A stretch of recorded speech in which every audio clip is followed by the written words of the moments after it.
장례식이 끝난 그날 밤 민수는 우연히 아버지 서랍 깊숙한 곳에서 낡은 열쇠 하나를 발견했습니다. 열쇠에는 193-1이라는 숫자가 새겨져 있었죠. 주소도 아니고 집 문번호도 아니었습니다. 다음 날 궁금함을 참지 못하고 어머니께 물었지만 어머니 얼굴이 하얗게 변하며 한마디 하셨습니다. 그건 절대 열어선 안 되는 거야. 그 순간부터 민수는 알았습니다. 이 집안에 우리가 모르는 어마어마한 비밀이 있다는 걸요. 민수의 아버지 박종수 씨는 평생 성실한 회사원으로 살아왔습니다. 30년 넘게 같은 회사에 다니며 가족들에게는 늘 우리는 평범한 사람들이야. 큰 욕심 부리지 말고 착실히 살자는 말씀을 하셨죠. 그런 아버지가 왜 이런 수상한 열쇠를 숨겨두셨을까요? 어머니 이영희 씨의 반응은 더욱 이상했습니다. 평소 무엇이든 솔직하게 얘기하시던 분이 이 열쇠만큼은 언급조차 꺼려 하셨습니다. 엄마, 아버지가 우리한테 숨기신 게 있나요? 민수가 다시 물었을 때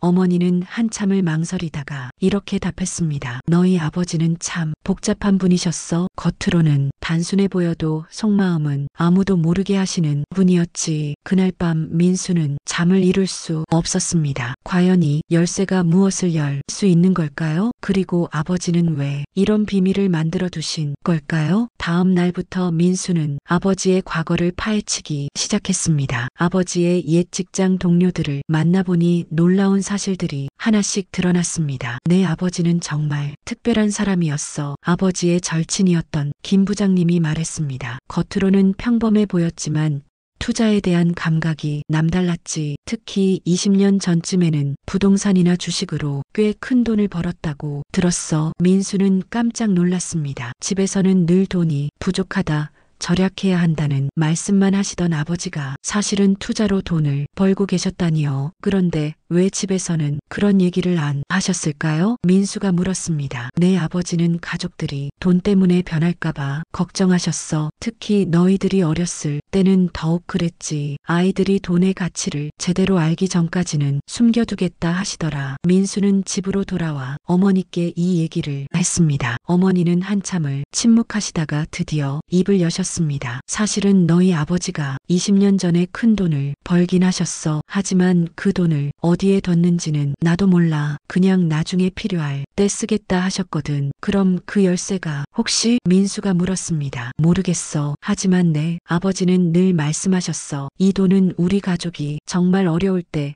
그리고 아이들이 올바른 판단을 할 수 있을 때 주겠다. 민수는 이제 확신했습니다. 이 열쇠 뒤에는 분명 아버지가 숨겨둔 큰 비밀이 있다는 걸요. 하지만 과연 그 비밀을 파헤쳐도 될까요? 며칠 후 민수의 큰형 민호가 집에 왔습니다. 민호는 사업을 하다가 최근 어려움을 겪고 있었죠. 민수가 열쇠 얘기를 하자 민호의 눈빛이 달라졌습니다. 그럼 우리 아버지가 정말 돈을 숨겨둔 거야? 어디에? 아직 모르겠어. 193-1이라는 숫자만 있을 뿐이야. 민호는 즉시 행동에 나섰습니다. 은행들을 돌아다니며 대여금고를 확인하고 부동산 중개소에서 193-1번지가 있는지 알아봤습니다. 하지만 쉽게 찾아지지 않았죠. 이때 민수의 작은 누나 민정이 개입했습니다. 오빠들, 이게 정말 옳은 일인가요? 아버지가 숨겨두신 걸 이렇게 찾아도 되는 건가요? 민정아, 우리는 아버지의 유족이야. 당연히 알 권리가 있어. 하지만 아버지가 숨겨두신 때는 분명 이유가 있을 거예요. 엄마도 반대하시잖아요. 가족들 사이에 미묘한 갈등이 생기기 시작했습니다. 민호는 당장 돈이 필요한 상황이었고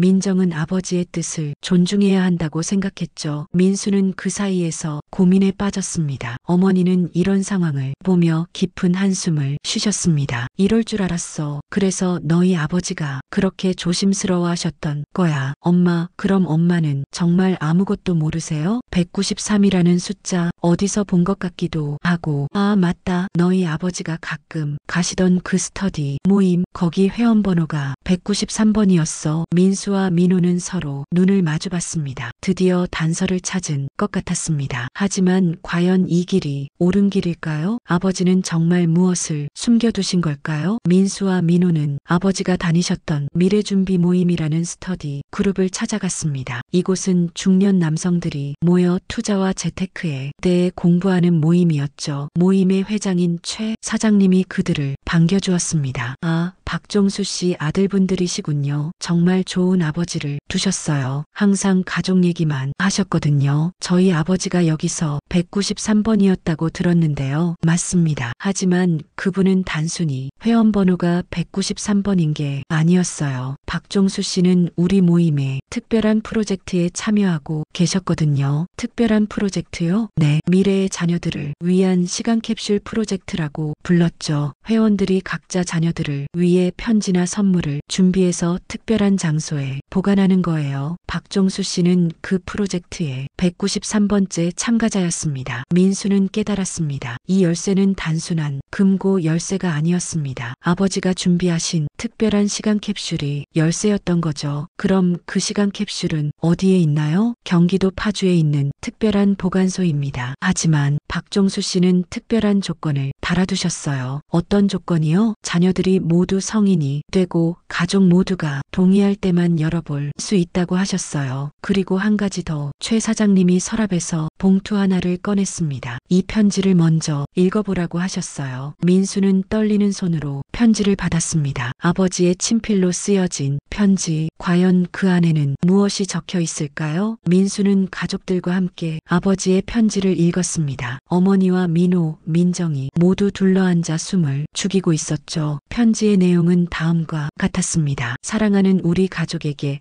이 편지를 읽고 있다는 것은 내가 세상을 떠났다는 뜻이겠지. 미안하다. 살아있을 때 이 얘기를 하지 못해서 20년 전 나는 운 좋게 큰 돈을 벌었다. 하지만 그 돈으로 우리 가족이 망가지는 것을 보고 싶지 않았다. 돈 때문에 형제가 싸우고 자녀들이 노력하지 않게 되는 것을 원하지 않았다. 그래서 그 돈을 특별한 곳에 보관해 두었다. 하지만 그것보다 더 중요한 것을 함께 준비해 두었다. 193-1의 비밀을 알고 싶다면 너희들이 먼저 한 가지를 증명해야 한다. 바로 진짜 가족이라는 것을 말이다. 돈을 찾기 위해 서로 싸우는 가족이 아니라 서로를 생각하고 사랑하는 가족이라는 것을. 만약 너희가 이 편지를 읽고도 돈 때문에 싸운다면 그 돈은 영원히 찾을 수 없을 것이다. 하지만 너희가 진정한 가족의 의미를 깨닫는다면 그때 193-1의 진짜 비밀이 밝혀질 것이다. 힌트를 하나 주자면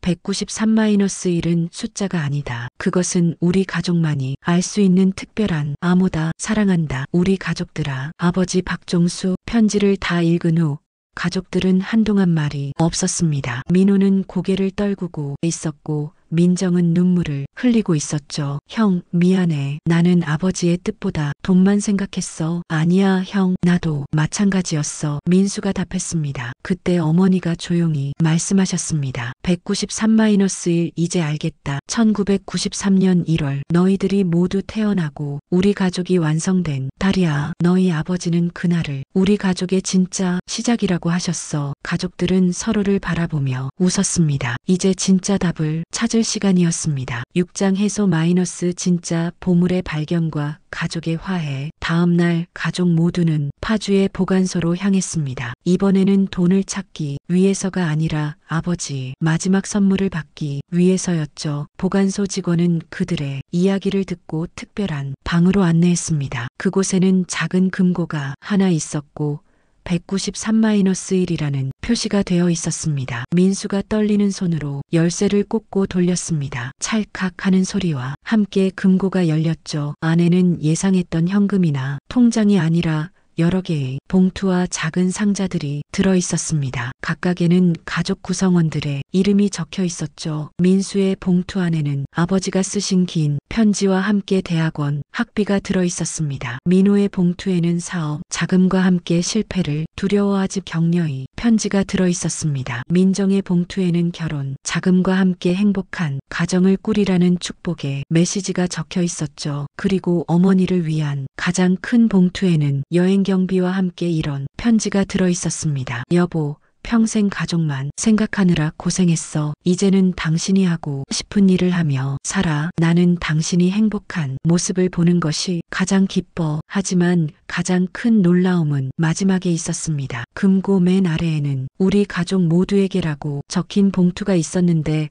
그 안에는 가족 여행비와 함께 이런 메시지가 들어 있었습니다. 진짜 보물은 돈이 아니라 서로를 사랑하는 마음이다. 이 돈으로 행복한 추억을 많이 만들어라. 가족들은 서로 끌어안고 울었습니다. 아버지는 돈이 아니라 가족의 사랑이 얼마나 소중한지를 가르쳐 주신 거였습니다. 그날 이후 박 씨 가족의 삶은 완전히 달라졌습니다. 하지만 돈 때문이 아니라 서로에 대한 사랑을 다시 깨달았기 때문이었죠. 민호는 아버지가 남겨주신 사업 자금으로 새로운 사업을 시작했지만 이번에는 욕심보다는 신중함으로 접근했습니다. 그리고 어려울 때마다 가족들과 상의했죠. 형, 이번 투자 어떻게 생각해? 민호가 민수에게 물었습니다. 아버지라면 어떻게 하셨을까? 안전하고 확실한 것부터 시작하는 게 어때? 민정은 결혼 준비를 하면서도 아버지의 가르침을 잊지 않았습니다. 돈보다는 진정한 사랑을 바탕으로 한 결혼을 준비했죠. 어머니는 오랫동안 미뤄왔던 일본 여행을 다녀오셨습니다. 그리고 집에 돌아와서 이렇게 말씀하셨습니다. 너희 아버지가 정말 나를 잘 아셨구나. 내가 진짜 하고 싶었던 게 바로 이거였어. 민수는 대학원에 진학하여 더 깊이 있는 공부를 하게 되었습니다. 하지만 단순히 학위를 위한 공부가 아니라 사회에 도움이 되는 일을 하기 위한 공부였죠. 가족들은 매달 한 번씩 모여 아버지 이야기를 나누었습니다. 그리고 아버지가 남겨주신 가장 큰 선물이 돈이 아니라는 것을 매번 확인했죠. 아버지는 우리에게 정말 큰 선물을 주셨어. 민정이 말했습니다. 그래. 우리가 진짜 가족이라는 걸 깨닫게 해주셨지. 민수가 답했습니다. 어머니는 미소를 지으며 말씀하셨습니다. 너희 아버지의 가장 큰 바람이 바로 이거였어. 우리가 돈 때문에 싸우는 가족이 아니라 서로를 사랑하고 아끼는 가족이 되는 것 말이야. 1년이 지난 후 박 씨 가족은 아버지 일주기를 맞았습니다. 이번에는 슬픔보다는 감사함으로 그날을 보냈죠. 민호의 사업은 안정적으로 자리를 잡았고 민정은 행복한 결혼을 했습니다. 민수는 대학원에서 우수한 성적을 거두며 장학금까지 받게 되었죠. 어머니는 새로운 취미 활동을 시작하며 제2의 인생을 즐기고 계셨습니다. 그날 저녁 가족들이 모여 앉아 아버지에 대한 이야기를 나누었습니다. 생각해보니까 아버지는 살아계실 때도 우리에게 정말 많은 것을 가르쳐 주셨어. 민수가 말했습니다. 맞아. 성실함, 정직함, 그리고 가족에 대한 사랑. 민호가 덧붙였습니다. 그런데 그때는 몰랐지. 그게 얼마나 소중한 건지. 민정이 말했습니다. 어머니는 아버지의 사진을 바라보며 말씀하셨습니다. 당신 정말 멋진 아버지였어. 마지막까지 우리를 생각해 주셔서 고마워요. 그들은 깨달았습니다. 아버지가 남겨주신 진짜 유산은 그 숨겨진 돈이 아니라 가족이 서로 사랑하는 마음이었다는 것을, 그리고 그것이야말로 어떤 돈보다도 값진 보물이라는 것을 말입니다. 사실 우리 모두에게는 이런 보물이 있습니다. 가족의 사랑, 서로에 대한 믿음, 그리고 함께 나누는 행복한 순간들 말이죠. 하지만 때로는 돈이나 물질적인 것들에 눈이 멀어 정작 중요한 것을 놓치기도 합니다. 박종수 씨가 자녀들에게 남겨준 마지막 교훈은 바로 이것이었습니다. 진짜 부자는 많은 돈을 가진 사람이 아니라 사랑하는 사람들과 함께하는 사람이다. 여러분에게 묻고 싶습니다. 만약 여러분이 가장 소중한 것을 한 가지만 후손에게 남겨줄 수 있다면 그것은 무엇이 될까요? 돈일까요? 아니면 사랑일까요? 이 이야기가 여러분에게도 작은 깨달음을 주었기를 바랍니다.